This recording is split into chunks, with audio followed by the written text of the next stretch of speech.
नारद जी कहते हैं, मैं जानता हूँ माँ कि संतान के बिना माँ का मातृत्व पूर्ण नहीं होता। उसी प्रकार ज्ञान वैराग्य के पुत्र हैं, परंतु मुझे बड़ी प्रसन्नता है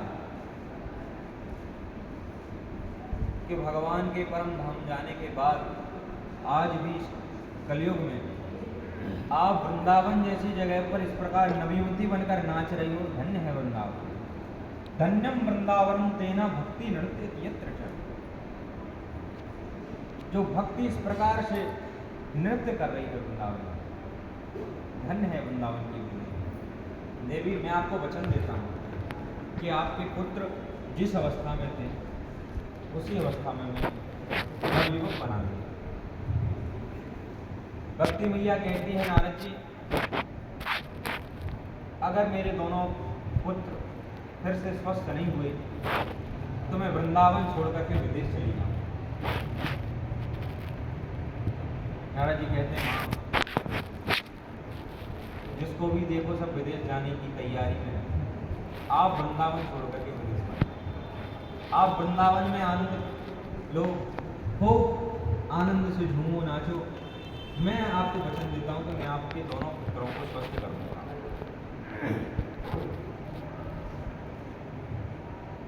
भक्ति मैया ने पूछा, महाराज, अगर ये कलयुग इतना ही दुष्ट था तो परीक्षित जी ने इसको श्राप क्यों नहीं दिया, दंड क्यों नहीं दिया, इसको अपने राज्य से भगाया क्यों? उनका तो एक छत्र राज्य था इस भूलोक पर, तो उन्होंने इसको दंड क्यों नहीं दिया? और चलो परीक्षित जी ने नहीं दिया तो भगवान ने इसको दंड क्यों नहीं दिया, क्यों आने दिया इसको? नारद जी कहते हैं, माँ, जब ये परीक्षित जी के सामने आया और इससे गुण और अवगुण पूछे गए तो इसमें अनेक प्रकार के अवगुण थे, परंतु एक गुण था, वो कौन सा था? यत्फलं नास्ति तपसा न योगेन समाधिना तत्फलं लभते सम्यक् कलौ केशव कीर्तना। जो अन्य योगों में घोर तपस्या करने से, साधना करने से जो फल प्राप्त होता था, वह इस कलिकाल में केवल हरिनाम संकीर्तन से होता, भगवान के नाम से होता।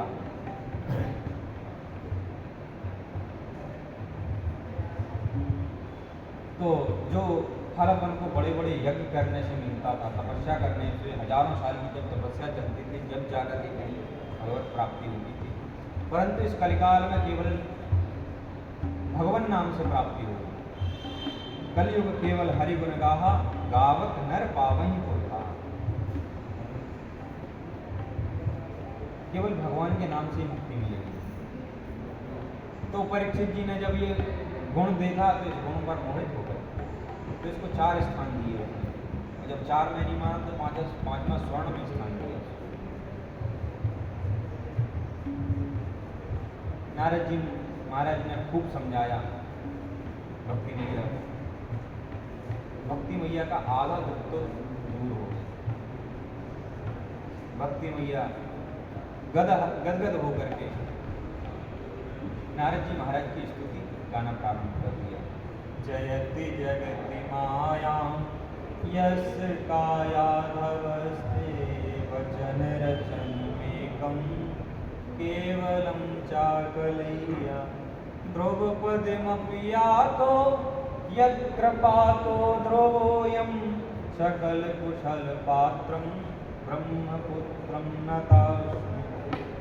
बोली महाराज, आपने 5 वर्ष की आयु में ध्रुव जी महाराज को ठाकुर जी के दर्शन करा दिए, ब्रह्म साक्षात्कार करा दिया। श्री प्रहलाद जी महाराज को ठाकुर जी के दर्शन करा दिए, भगवान के दर्शन करा दिए, उनकी गोद में उठा दिए। तो जैसे उन पर कृपा की, वैसे हमारे बालकों पर भी कृपा करो। अब नारद जी महाराज ने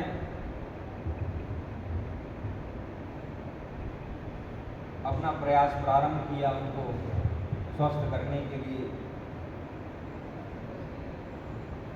देवर्षि नारद ने वेद पाठ प्रारंभ किया, सारे वेद सुना दिए, परंतु वेद सुनाने में कुछ नहीं हुआ। भगवत गीता सुना दी, गीता पाठे मुहुर्मुहुः, जब बार बार गीता सुनाई तो थोड़ी सी चेतना आई और जैसे भगवत गीता पाठ बंद हुआ चुके। जब परेशान हो गए, किसी भी चीज से स्वस्थ नहीं हुए, नारद जी बार बार जगा रहे हैं, ज्ञान प्रबुद्धताम चित्तम वे वैराग्य प्रबुद्धताम, उठो ज्ञान, उठो वैराग्य,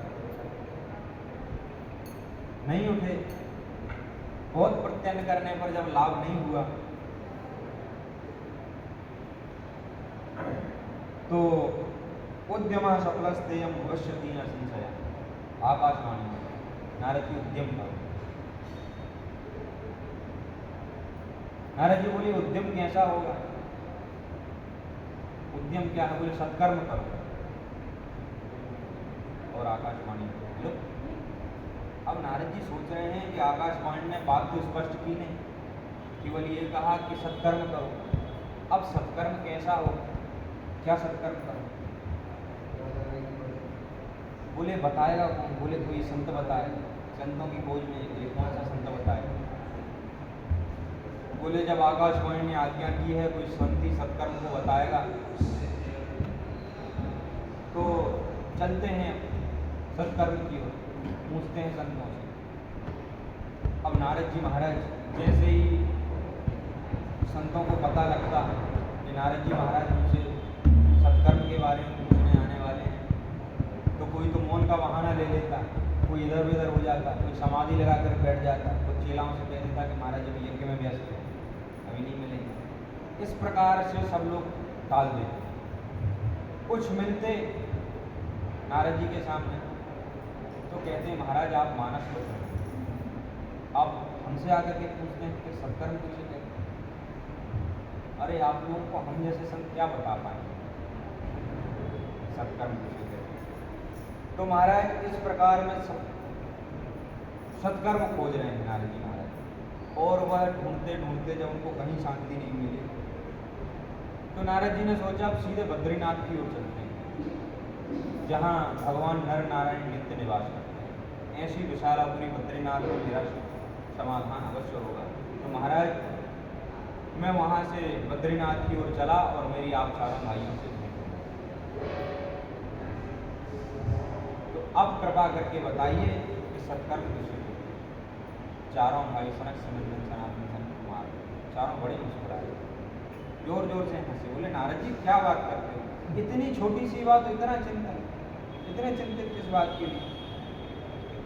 मां चिंताम कुरु देवर्षे हर्षे चित्ते समावा उपाय सुख साध्योत्र वर्तते पूर्व एव। नारद जी महाराज आप चिंता मत करो। सुखदेव जी जैसे परमहंसों के मुख से गाया गया वो गीत, वो श्रीमद् भागवत एक महाऔषधि है जिसका पान करते ज्ञान वैराग्य अपनी गुणा अवस्था में आ गए। नारद जी कहते हैं महाराज मैंने समस्त वेदों का पाठ सुना दिया, जब उनको सुनाने से कुछ नहीं हुआ तो वेदों की व्याख्या करने वाले श्रीमद् भागवत से होगा क्या? सनकादिक मुस्कुराए बोले नारद जी महाराज किसी चीज का स्वाद लेना है ना तो उसको खाना पड़ता है, दृष्टि से स्वाद का पता नहीं चलेगा। आम भी खाना है तो खट्टा है कि मीठा है, जब तक स्वाद नहीं लोगे तब तक पता नहीं चलेगा कि मीठा है कि खट्टा है। कहते नारद जी गन्ने के रस से चीनी बनती है, ये सबको पता है, परंतु अगर मिठाई में गन्ने का रस डाल दिया जाए ये भी तो मीठा है, तो क्या बन पाई? नहीं बनेगा। उसी प्रकार नारद जी उद्यम करना पड़ेगा। विविध दृष्टांतों से नारद जी को शंकादियों ने समझाया, नारद जी की शंका दूर हुई। नारद जी कहते हैं महाराज मैं समझ गया कि कोई पढ़ लिख कर कितना भी विद्वान हो जाए, परंतु जब तक आप जैसे संतों का सानिध्य प्राप्त नहीं होगा तब तक उसका सब कुछ ज्ञान सब व्यर्थ है। आप जैसे संतों का सत्संग उसको करना पड़ेगा।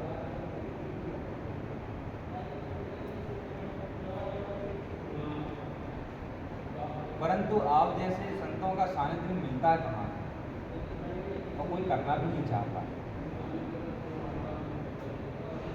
भाग्योदेन बहुजन्म समर्जितेन सत्संगमं च लभते पुरुषो यदा वै। इस जन्म के भाग्य नहीं, अपितु जब जन्म जन्मांतरों के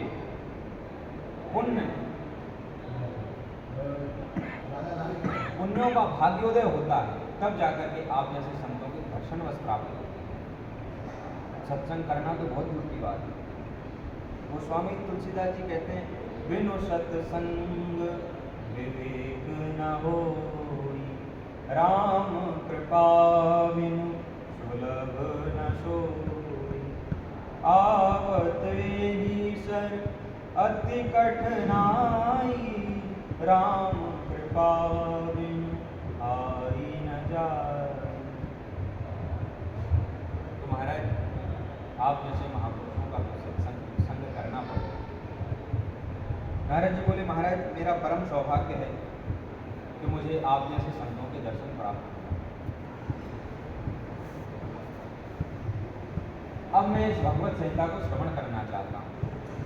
सनकादिक बोले, हमको तो एक ही जगह प्यारी लगती है, वो है गंगा का तट हरिद्वार।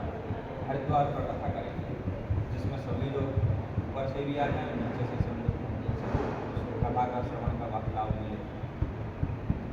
तो नारद जी गंगा के किनारे जाकर के बड़ी गंगा जी की रेती से मंच तैयार किया, जिस पर चारों भाइयों को विराजमान किया। अब बिछौने की तो उसमें आवश्यकता है नहीं, ना माइक की है, वैसे ही सब तक आवाज़ पहुँचती है। तो उस गद्दी पर सबको विराजमान कराया, चारों भाइयों को, और गंगा मैया के पावन भवन पर प्रेम पूर्वक भगवान की मंगलमयी कथा प्रारंभ। देखते देखते सारा गंगा तट ऋषियों के समुदाय से भर गया। उन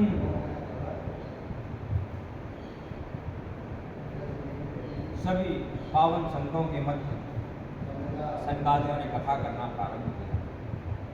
अब सनकादियों की कथा कल श्रवण करेंगे। आज दीवानी को यही विराम देते हैं। 2 मिनट हरिनाम संकीर्तन।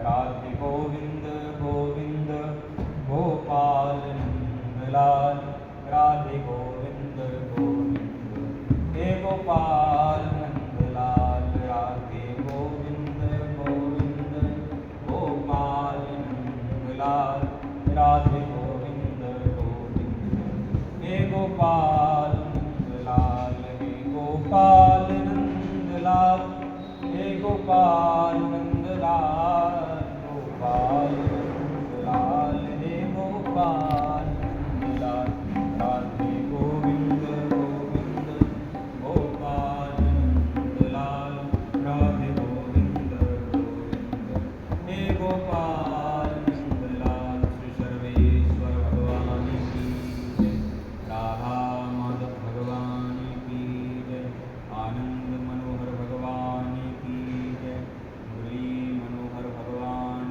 की जय, निम्बार भगवान की जय, स्वामी जी महाराज की जय।